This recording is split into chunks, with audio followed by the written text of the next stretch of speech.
MP board कक्षा 12वीं वाले सभी प्यारे भैया बहनों के लिए भौतिक शास्त्र विषय का जो पेपर है रुक जाना नहीं परीक्षा के लिए अगला सेट पेपर में लेकर आ चुका हूं और सभी प्यारे विद्यार्थियों के लिए ऐसे क्वेश्चन मैं डेली बता रहा हूं और जो कि 100% आपकी परीक्षा के लिए मोस्ट इम्पोर्टेंट क्वेश्चन होंगे। इसलिए आप सभी स्टूडेंट्स से मेरा कहना है कि किसी भी प्रकार से कोई भी आपसे कहे कि रियल या वायरल पेपर हम बताएंगे तो उन चक्कर में ना पड़ें। प्यारे विद्यार्थियों, जितना ज़्यादा हो सके मोस्ट क्वेश्चन ही पढ़ें, किसी प्रकार से रियल या वायरल पेपर के चक्कर में मत पड़ना। आइए शुरुआत करते हैं हमारे क्वेश्चन से जो आपको परीक्षा में दिए जाएंगे और आपसे पूछे जाएंगे। क्वेश्चन आप देख सकते हैं कि प्रत्येक प्रश्न में दिए गए विकल्पों में से सही विकल्प चुनकर हमें लिखना रहेगा, जिसमें क्वेश्चन नंबर फर्स्ट है बिंदु आवेश Q के कारण r दूरी पर विद्युत क्षेत्र की तीव्रता। तो ये आपसे परीक्षा में पूछा जाएगा। तो यहाँ पर आंसर के रूप में आपको क्या लिखना रहेगा और वो हो जाएगा ऑप्शन नंबर थर्ड, जो कि करेक्ट करना है। Option number third will be correct answer. बढ़ेंगे हमारे अगले क्वेश्चन की ओर। अगला क्वेश्चन देखिएगा कि धारा के चुंबकीय प्रभाव की खोज किसने की थी। तो प्यारे विद्यार्थियों, इसमें आपको ध्यान रखना है ओस्टेड ने धारा के चुंबकीय प्रभाव की खोज की थी। तो यहाँ पर आपका ओस्टेड सही होगा। चुंबकीय फ्लक्स का एसआई मात्रक क्या होता है। तो चुंबकीय फ्लक्स का जो एसआई मात्रक होता है इसमें आपको वेबर करेक्ट ध्यान रखना है।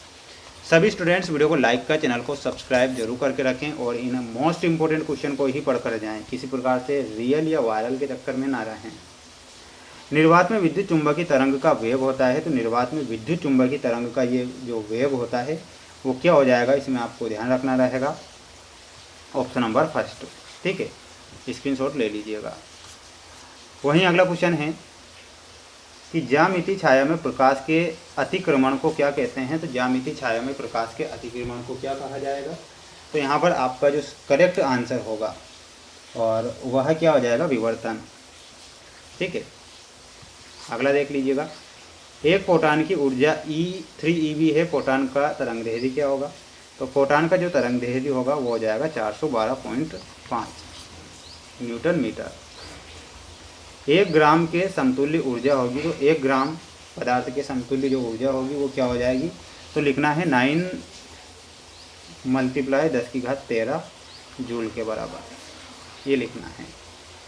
अब हम बढ़ेंगे हमारे अगले क्वेश्चन की ओर। जैसे कि आप यहाँ पर देख पा रहे हैं ये आपके रिक्त स्थान वाले क्वेश्चन हैं और बिल्कुल मोस्ट क्वेश्चन है ये। 2 समांतर चालक तारों में एक ही दिशा में धारा प्रवाहित हो रही है, वे एक दूसरे को करेंगे। तो एक दूसरे को क्या करेंगे, वो आकर्षित करेंगे। तो यहाँ पर आंसर आपका क्या हो जाएगा, आकर्षित।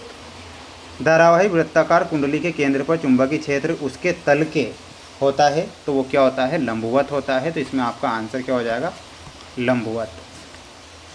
जब एक इलेक्ट्रॉन चुंबकीय क्षेत्र की गति करता है तब उस पर कोई बल कार्य नहीं करता है। तो समानांतर क्षेत्र के समानांतर यहाँ पर लिखना है आपको समानांतर। यदि किसी प्रत्यावर्ती धारा परिपथ में ऊर्जा व्यय की दर 0 हो तब परिपथ की धारा को क्या कहते हैं। तो परिपथ की धारा को क्या बोला जाएगा, तो उसे वाटहीन धारा बोला जाएगा। तो यहाँ पर आंसर हो जाएगा आपका वाटहीन। ट्रांसफार्मर के सिद्धांत पर कार्य करता है। तो ट्रांसफार्मर जो होता है अन्योन प्रेरण। तो यहाँ पर आपको क्या लिखना है, अन्योन प्रेरण। कुंडली में प्रेरित धारा की दिशा के नियम से ज्ञात की जाती है। तो वो की जाती है लेंज के नियम से ज्ञात। प्रकाशित तंतु के सिद्धांत पर कार्य करता है। तो ये आंतरिक परावर्तन के सिद्धांत पर कार्य करता है। तो यहाँ पर आंसर हो जाएगा आपका आंतरिक परावर्तन। तो ये आपको करेक्ट करना है, स्क्रीनशॉट यहाँ से आप ले सकते हैं। अब ये जोड़ी जो आप देख रहे हैं बिल्कुल बेस्ट जोड़ी है, मोस्ट इम्पोर्टेंट है, रिडबर्ग नियतांक। इसमें आपको मिलाना रहेगा ऑप्शन नंबर ई से। बोर त्रिज्या में आपका सही आंसर हो जाएगा ऑप्शन नंबर द। फोटान का संवेग में गा से मिलाना है ना। और आइंस्टीन का प्रकाश विद्युत समीकरण में आंसर हो जाएगा ऑप्शन नंबर बी।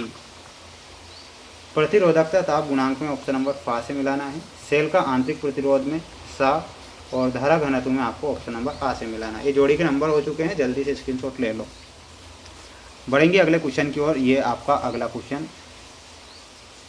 ताप वृद्धि के साथ अर्धचालक की चालकता में किस प्रकार परिवर्तन होता है।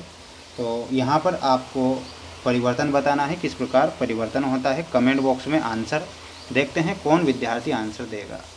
पीएन संधि डायोड में अवक्षय परत की मोटाई किस कोटि की होती है? तो इसमें आपको लिखना है 10⁻⁻6 मीटर। ठीक है।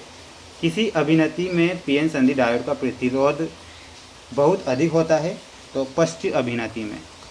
तो यहाँ पर आंसर हो जाएगा पश्च अभिनति। अगला है यंग के द्विलिष्ट प्रयोग में किस रंग के लिए फ्रिंज चौड़ाई सबसे कम होती है? तो इसमें आपको लिखना है बैंगनी। पतली फिल्म के रंग का कारण क्या है? तो इसमें आपका आंसर हो जाएगा व्यतिकरण। विद्युत चुंबकीय स्पेक्ट्रम के किस भाग की भेदन क्षमता सर्वाधिक होती है?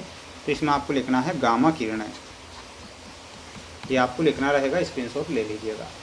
ये कुछ महत्वपूर्ण क्वेश्चन थे जो कि मैंने यहाँ पर बताए हैं, और बिल्कुल ये मोस्ट इम्पोर्टेंट क्वेश्चन ही मैं बता पा रहा हूँ। बिल्कुल किसी प्रकार से आप रियल या वायरल के चक्कर में ना रहें, जितना ज़्यादा हो सके मोस्ट क्वेश्चन पढ़कर जाएँ। ठीक है, और मिलते हैं नेक्स्ट वीडियो में। जय हिंद।